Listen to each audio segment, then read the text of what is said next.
नमस्कार, सुप्रभात। मैं हूं आपके साथ वैभव शुक्ला। आप देख रहे हैं गुड न्यूज टुडे और वक्त हो चला है खबरों को फटाफट अंदाज में देख लेने का, यानी कि जीएनटी एक्सप्रेस का। उत्तर प्रदेश में आज छठे चरण का मतदान शुरू। 10 जिलों की 57 सीट्स पर हो रही है वोटिंग। 676 उम्मीदवारों की किस्मत का होगा फैसला।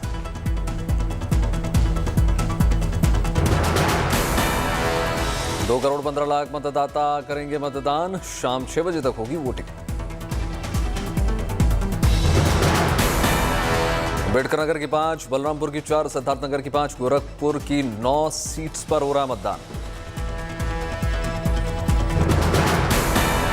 सुबह सुबह मुख्यमंत्री योगी ने डाला वोट। गोरखपुर शहर से मैदान में है सीएम योगी। पहली बार लड़ रहे हैं विधानसभा चुनाव।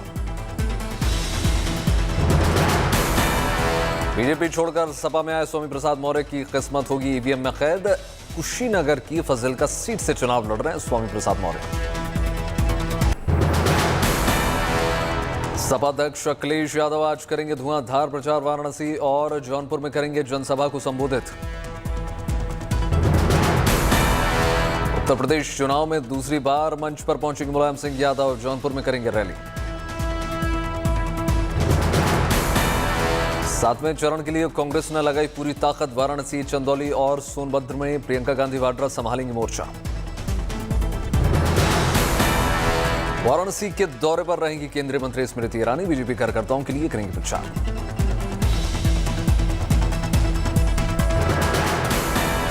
दो दिवसीय दौरे पर वाराणसी जाएंगे प्रधानमंत्री नरेंद्र मोदी। 4 और 5 मार्च को करेंगे दौरा। वाराणसी में रोड शो करेंगे प्रधानमंत्री।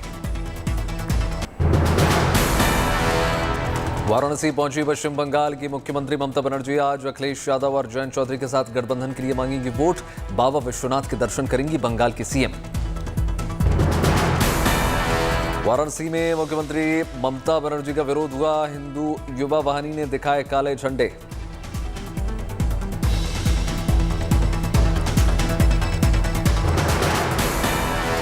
यूक्रेन मामले में पश्चिम बंगाल की मुख्यमंत्री ममता बनर्जी ने कहा, विदेश मामलों में हम एक हैं, लेकिन छात्रों को पहले क्यों नहीं बुलाए।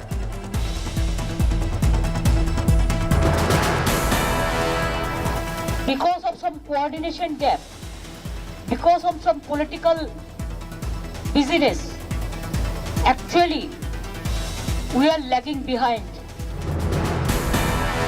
पश्चिम बंगाल निकाय चुनाव में टीएमसी की बम्पर जीत। 108 नगरपालिकाओं में से 102 पर टीएमसी का कब्जा।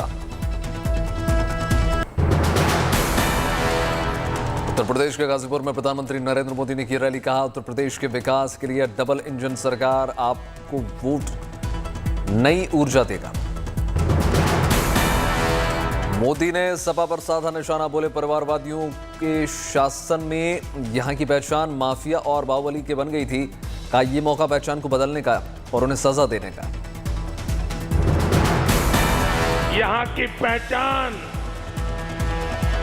गहमर के वीर ना होकर माफिया और बाहुबली बन गए थे। मोदी ने कहा, पहले की सरकारों के समय जो दहशत थी, उसकी जगह अब गरीबों के कल्याण ने ले ली है। पहले की सरकारों के समय जो दहशत थी, उसकी जगह अब गरीबों के कल्याण ने ले ली है। उत्तर प्रदेश के सोनभद्र में प्रधानमंत्री मोदी की रैली। कहा, यूक्रेन में फंसे भारतीय छात्रों को हर हाल में लाएंगे वापस। मऊ में योगी आदित्यनाथ की जनसभा। योगी की जनसभा से पहले बीजेपी अल्पसंख्यक मोर्चा के कार्यकर्ताओं ने बुलडोजर पर खड़े होकर लगाए नारे। उत्तर प्रदेश के मिर्जापुर में रक्षा मंत्री राजनाथ सिंह की चुनावी सभा। विपक्ष पर साधा निशाना। बीजेपी अध्यक्ष जेपी नड्डा ने प्रबुद्ध संवाद को किया संबोधित। बनारस में थी नड्डा की जनसभा। आज मिशन पूर्वांचल पर रहेंगे अखिलेश यादव। वाराणसी में करेंगे प्रचार। गंगा आरती में शामिल होने का कार्यक्रम। उत्तर प्रदेश के चंदौली में अमित शाह ने की रैली। शाह का दावा, 5वें चरण तक के चुनाव में सपा, बसपा और कांग्रेस का सुपड़ा साफ। अमित शाह का अखिलेश यादव पर हमला, कहा अखिलेश राज में सिर्फ रमजान और मुहर्रम में आती थी बिजली, शिवरात्रि को हो जाती थी गुल। मैं आपको बताना आया हूं 5 चरण में सपा बसपा का सुपड़ा साथ। उत्तर प्रदेश के जौनपुर में अखिलेश यादव की उन्होंने रैली की, बीजेपी पर साधा निशाना, बोले बीजेपी दुनिया की सबसे बड़ी पार्टी नहीं, सबसे झूठी पार्टी। दुनिया की सबसे झूठी पार्टी अगर कोई है तो वो भारतीय जनता पार्टी है। असम में 6 महीने और बढ़ाई गई अफ्स्पा कानून की समय सीमा, राज्य सरकार ने आदेश जारी करके दी जानकारी। पिछले 6 दशकों से असम में लागू है यह कानून। उपराष्ट्रपति एम वेंकैया नायडू अमरावती में डॉक्टर रमीनेनी फाउंडेशन गुरु सम्मानम और प्रतिभा पुरस्कार कार्यक्रम में शामिल हुए। आरएसएस प्रमुख मोहन भागवत का बड़ा बयान, कहा अतीत की सांस्कृतिक विरासत का प्रमाण मांगती है नई पीढ़ी, शिक्षा प्रणाली ऐसी है कि नहीं होता उन्हें विश्वास। राजस्थान के सीकर में 6 मार्च से 15 मार्च तक लगेगा बाबा श्याम का मेला। हर साल आयोजित होने वाले इस मेले में कोविड गाइडलाइंस का पालन करते हुए घूमेंगे श्रद्धालु।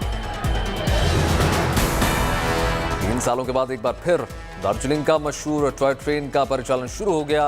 न्यू जलपाईगुड़ी से तिनधरिया तक चलने वाली इस ट्रेन में सभी बोगियां हैं वातानुकूलित। यूएन में यूक्रेन से रूसी सेना हटाने का प्रस्ताव पास, पक्ष में पड़े 141 वोट, 12 समेत 35 देशों ने किया वोटिंग से किनारा। प्रधानमंत्री नरेंद्र मोदी ने रूसी राष्ट्रपति पुतिन से बातचीत की है। भारतीयों को सुरक्षित वापस निकालने के मुद्दे पर मंथन हुआ है। रूसी राष्ट्रपति ने भरोसा दिलाया। यूक्रेन संकट पर प्रधानमंत्री नरेंद्र मोदी ने की हाई लेवल मीटिंग। यूक्रेन में फंसे भारतीय नागरिकों की सकुशल वापसी के लिए मंथन हुआ। ऑपरेशन गंगा में यूक्रेन में फंसे भारतीय छात्रों को लेकर लौटा C-17 ग्लोब मास्टर। केंद्रीय रक्षा राज्य मंत्री अजय भट्ट ने की बच्चों की अगवानी। यूक्रेन रूस के बीच जारी धमाकों के बीच शुरू होगी दूसरे दौर की वार्ता। बेलारूस बॉर्डर है बातचीत का ठिकाना। बेलारूस पहुंचा रूसी डेलीगेशन, यूक्रेनी डेलीगेशन भी रवाना।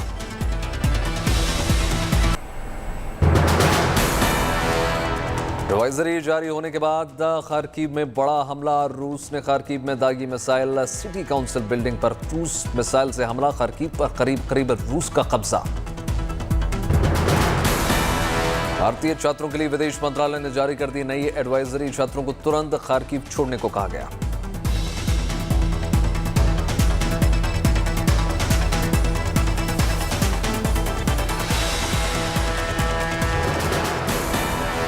खार्किव में लगातार रूस कर रहा है हमलों के कारण विदेश मंत्रालय ने जारी कर दी एडवाइजरी। खार्किव में फंसे भारतीयों से विदेश मंत्रालय की अपील। भारतीयों को नजदीकी शहर पेसोचिन, बबाय और बेजी डोवाका पहुंचने के लिए कहा गया। यूक्रेन रूस पर दूसरी बड़ी आर्थिक स्ट्राइक। 7 रूसी बैंकों पर लगाया प्रतिबंध। तत्काल कार्रवाई के निर्देश। स्विफ्ट ने बैंकों को किया ब्लैकलिस्ट। यूक्रेन मीडिया के हवाले से खबर, रूस चाहता है विक्टर बने यूक्रेन के राष्ट्रपति। विक्टर 2010 से 2014 तक यूक्रेन के राष्ट्रपति रह चुके हैं। यूक्रेनी राजनेता विक्टर यानुकोविच फिलहाल मिन्स्क में है। यानुकोविच के बारे में कहा जाता है कि वो रूस के समर्थक हैं, जबकि यूक्रेन के राष्ट्रपति ज़ेलेंस्की को पुतिन का धुर विरोधी बताया जाता है। विक्टर यानुकोविच पर भ्रष्टाचार के आरोप लगे थे, जिसके बाद से उन्हें गद्दी छोड़कर भागना पड़ा था। 2013 में रूस के साथ अपने बढ़ते संबंधों के चलते विक्टर को विरोध झेलना पड़ा था। अपनी किशोरावस्था में वे 2 बार जेल भी गए। यूक्रेन में दूसरे भारतीय छात्र चंदल जिंदल की मौत। पंजाब का रहने वाला था चंदल, काफी समय से अस्पताल में भर्ती था।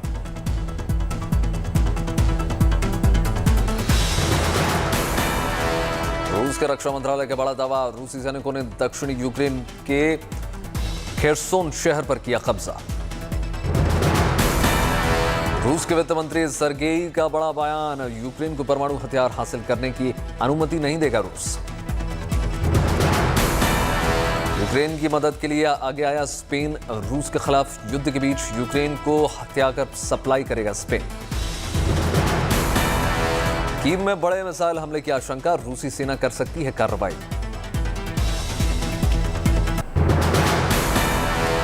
यूक्रेन हमले के 7वें दिन भी रूस के कड़े तेवर जारी हैं। खार्किव में बड़ा धमाका, मिलिट्री एकेडमी पर रॉकेट से हमला।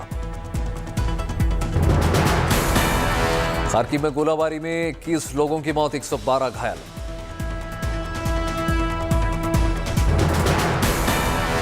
खार्किव में रूसी सेना के हमले तेज लगातार हो रहे हैं धमाके, यूक्रेनी मीडिया के हवाले से खबर।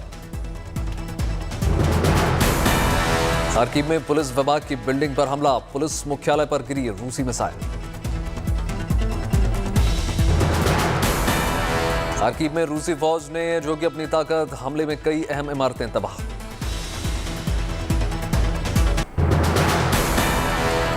रूस के रक्षा मंत्री ने पश्चिमी देशों पर लगाया आरोप, कहा पश्चिमी देश कर रहे हैं यूक्रेनी लोगों का इस्तेमाल। यूक्रेन और रूस मामले पर 7 और 8 मार्च को इंटरनेशनल कोर्ट में होगी सुनवाई। यूक्रेन के वकील 7 मार्च को रखेंगे अपनी दलील, रूस के वकील को 8 मार्च को जवाब देने को कहा गया है। रूसी हमले के बाद यूक्रेन ने खटखटाया इंटरनेशनल कोर्ट ऑफ जस्टिस का दरवाजा, तथ्यों के आधार पर होगी सुनवाई। रूसी हमले के बाद जारी है यूक्रेन में पलायन, अब तक 6.5 लाख से ज्यादा लोग कर चुके हैं देश से पलायन। रूस से युद्ध के बीच यूक्रेन के राष्ट्रपति ने जो बाइडेन से की बात, रक्षा सहयोग पर हुई बात। यूक्रेन के हालात पर पुतिन ने वेनेजुएला के राष्ट्रपति से भी की बात, रणनीति साझेदारी पर हुई बातचीत। परमाणु युद्ध की आशंका के बीच नेटो ने कहा अलर्ट लेवल बदलने की कोई जरूरत नहीं है।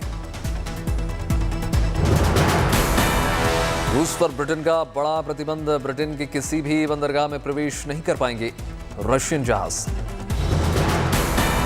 रूसी विमानों का रास्ता रोकेगा अमेरिका, रूसी विमानों के लिए बंद करेगा एयर स्पेस।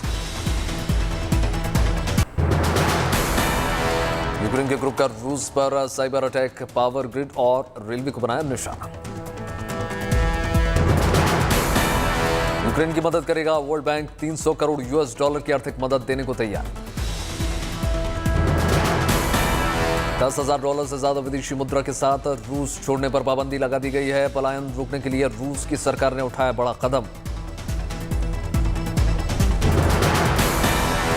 रूस में पुतिन के फैसले का विरोध, मॉस्को में म्युनिसिपल काउंसिल ने की यूक्रेन पर हमले की निंदा। के बाद रूस की घेराबंदी तेज, राजधानी कीव में बज रहे हैं अलर्ट के सायरन।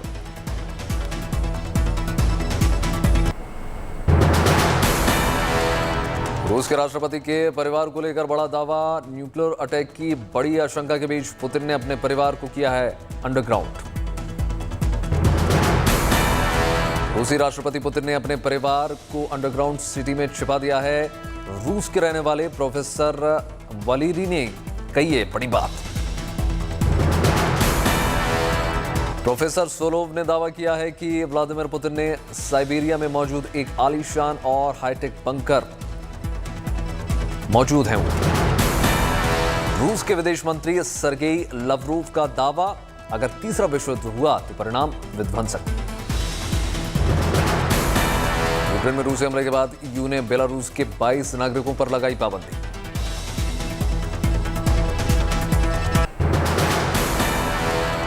खार्किव में मेयर ने शहर में गुरुवार सुबह तक कर्फ्यू लगाया। खार्किव में रूसी सैनिकों के लगातार मिसाइल अटैक से आम लोग घरों में दुबके। खार्किव में रूसी सैनिकों ने ताबड़तोड़ मिसाइल अटैक किए हैं। मेयर ने शहर में 12 घंटे का कर्फ्यू लगा दिया। ये कर्फ्यू यूक्रेन के समय के मुताबिक शाम 7 बजे से सुबह 7 बजे तक रहेगा। शहर को शमशान बनाने के लिए रूसी सैनिक लगातार हमले कर रहे हैं। रूस और यूक्रेन सेना के बीच आज जंग का 7वां दिन है। युद्ध अब निर्णायक स्थिति पर पहुंच गया है। तरकीब में ट्रेनों के साथ ही गाड़ियां बंद हैं। स्थिति ये है कि बंकर और मेट्रो से निकलना मुश्किल हो चुका है। यूक्रेन से भारतीयों को निकालने के प्रयासों की निगरानी करने बुखारेस्ट पहुंचे ज्योतिरादित्य सिंधिया। एयरपोर्ट पर की बैठक, छात्रों को सुरक्षित वापस लाने का भरोसा जताया। रूस और यूक्रेन के हमले के विरोध में एनरगोडार के स्थानीय निवासियों ने ब्लॉक की रूट राहगीरों को करना पड़ रहा है दिक्कतों का सामना। रूस और यूक्रेन के बीच युद्ध विराम और विश्व शांति के लिए रतलाम के लिमड़ेश्वर महादेव मंदिर में विश्व शांति यज्ञ।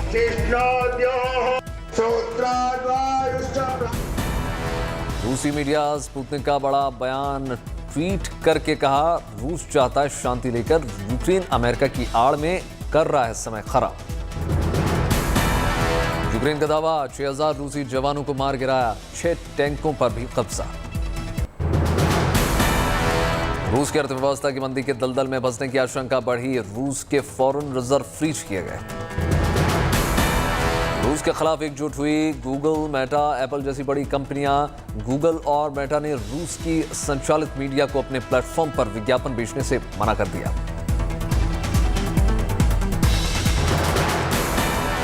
गहरा सकता है सेमीकंडक्टर संकट। सेमीकंडक्टर चिप के लिए जरूरी कच्चे माल के बड़े निर्यातक हैं रूस और यूक्रेन।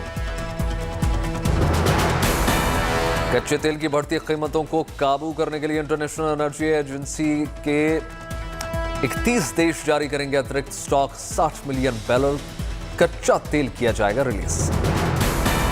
कई टेलीकॉम कंपनियों ने यूक्रेन के लोगों को फ्री कॉलिंग की सुविधा दी। वोडाफोन, AT&T समेत 14 कंपनियां रोमिंग का चार्ज भी नहीं वसूलेंगी। अर्थव्यवस्था के मंच पर भारत के लिए शानदार खबर। फरवरी में जीएसटी कलेक्शन में 18% की बढ़ोतरी। चालू वित्त वर्ष में 5वीं बार जीएसटी कलेक्शन में 1.30 लाख करोड़ रुपए का किया पार। 4 मार्च को विराट कोहली के करियर का 100वां टेस्ट मैच। पीसीए ने स्टेडियम में 50% क्षमता के साथ दी मंजूरी। भारत श्रीलंका के बीच 4 मार्च को खेला जाएगा पहला टेस्ट मैच। मोहाली में होगा मुकाबला। 100 टेस्ट मैच खेलने वाले भारत के 12वें खिलाड़ी बन जाएंगे विराट कोहली।